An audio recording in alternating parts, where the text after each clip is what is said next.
If I were a bird I dash fly. তাহলে এই এখানে আমাদের অপশন রয়েছে এতে বেইং, বিতে ক্যান, সিতে উড এবং ডিতে উইল। আসলে কোনটা অ্যান্সার হবে সেটা আমাদের এখানে আলোচ্য বিষয়। তো চলুন আমরা একটু দেখি আসলে কিভাবে এখানে অ্যান্সার হবে। তো এখানে বিষয়টা হচ্ছে যে আমরা যদি কি দেখতে পাই, ইফ এর পর ওয়্যার দেখতে পাই, যে ইফ এর পরে কি হয়েছে, ওয়্যার রয়েছে। ইফ এর পরে যদি ওয়্যার থাকে তাহলে আমরা এখানে পরবর্তী অংশে অ্যান্সারটা কিভাবে করবো সেটা আমরা দেখবো একটা ইজি ট্রিক্সের মাধ্যমে।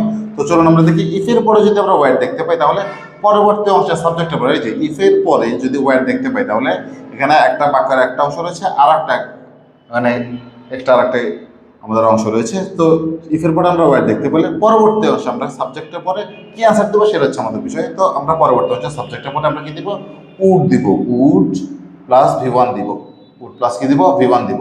যেহেতু আমাদের কি সাবজেক্টের পরে ফ্লাই ভি1 আমাদের এখানে উল্লেখ করাই আছে, সেক্ষেত্রে আমরা আমরা কি বসাবো, এমসিকিউ আমরা যে অ্যান্সার হবে সেখানে উড বসিয়ে দিলে আমাদের অ্যান্সারটা হয়ে যাবে।